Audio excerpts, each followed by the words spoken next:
Welcome to The Explainer. So today, we're going to break down a really foundational management strategy, one that pretty much shaped how modern businesses get things done. It's called Management by Objectives, or MBO for short. But first, let's kick things off with a challenge that honestly every leader has to deal with. How do you make sure every single person in your organization, from the CEO's office all the way to the front lines, is pulling in the exact same direction? Well, believe it or not, this is the exact problem that a framework from over 70 years ago was designed to solve. And it's a concept that completely changed the game when it comes to performance and getting everyone on the same page. So what is MBO?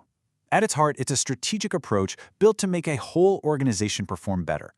It's all about moving away from just managing a to-do list and instead moving toward managing big, shared goals that everyone works on together. And the credit for this goes to Peter Drucker, the guy they call the father of modern management. Back in 1954, he argued that just reacting to tasks wasn't going to cut it. Businesses needed to get proactive and define the what, the big objective, before everyone got lost in the weeds of how. Okay, so what does this actually look like in the real world? While different companies might tweak it, the core process is remarkably consistent. We've kind of boiled down all the different models into one clear 5-step blueprint for you. Think of this whole 5-step process like a journey for a goal. It starts way up high, at the 30,000-foot view, with leadership basically pointing to the destination. Then it cascades down, and managers and employees work together to draw their part of the map to get there. But, and this is key, it's not a set-it-and-forget-it kind of map. The continuous monitoring and feedback, that's like having a real-time GPS, making small course corrections along the way and turning a static plan into something that's always improving. Okay, but let's get real. Like any framework, MBO isn't some magic wand. It has some really powerful benefits, which explains why it's been around so long, but it also comes with some pretty serious pitfalls you absolutely have to watch out for. And really, when you boil it all down, this is the fundamental trade-off every leader is wrestling with. On one side, MBO gives you incredible clarity and accountability, but on the flip side, that same structure can become rigid, eat up a ton of time, and it can even create an unhealthy focus on just hitting the numbers instead of focusing on the mission. And what's so powerful here is how all these good things build on each other.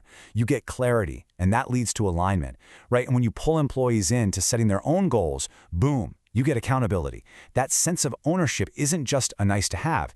It's a direct line to being more motivated and more productive because everybody can see exactly how their work fits into the bigger picture.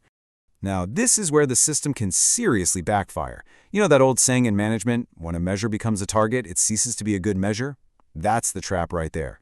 An intense focus on individual numbers can accidentally create silos, push people to game the system, and make everyone lose sight of the important stuff that doesn't fit neatly on a spreadsheet, like culture or long-term innovation. Okay, that's the theory, but how does this actually play out in the wild? Let's look at a couple of real-world examples to see how it works in completely different industries. All right, let's start with a hospital. In healthcare, patient outcomes and being efficient are everything, right? So they might set a huge organizational objective that everyone can get behind. And that goal might be something super specific and measurable, like, hey, let's cut down average patient wait times by 20% over the next year. All of a sudden, you've got admissions, the nursing staff, the IT folks, they all have this one clear number that they're all aligning their own efforts toward. And you see the exact same logic in the tech world, which, moves at lightning speed. A software-as-a-service company might use MBO to get every single team laser-focused on one critical business metric, like customer retention. So to make that happen, maybe the product team's goal is to ship 3 highly requested features by the end of the quarter.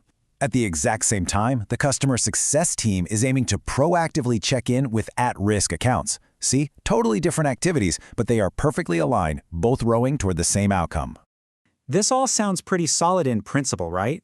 But it brings up a huge question. Is a framework that's 70 years old, built for a totally different era, still useful in today's world of agile development, remote work, and just constant change? And that right there, that's the core of the debate today. The biggest problem is that the traditional, once-a-year MBO process can feel way too slow, too clunky for how business actually works now, where you might need to pivot your whole strategy in weeks, not years. That need for more speed and flexibility is exactly why newer frameworks like OKRs came into being. They basically evolved from MBO to fix its biggest flaw, rigidity. You can see the shift here. MBO is very top-down and often tied to your bonus, which can make people afraid to take risks. OKRs, on the other hand, are all about transparency and encouraging ambitious stretch goals that are separate from performance reviews, which frees teams up to really innovate. However, despite all the critiques, the data is pretty hard to argue with. Get this, a massive meta-analysis looked at 70 different studies on MBO, and in 68 of them, 68 out of 70, it led to productivity gains. So the core principles, they just work. So what are we supposed to make of that? It tells us that we shouldn't think of MBO as some dusty old relic. It's the foundation. The smartest companies today, they aren't using the rigid 1950s version. No way. They're blending those core principles, like alignment and accountability, with modern agile methods and real-time tracking technology. Which leaves us with one last thing to think about. Perhaps the real challenge for leaders today isn't choosing between the structured alignment of MBO and the fast flexibility of newer models. Maybe it's about finding that perfect, unique blend of both that's just right for your team.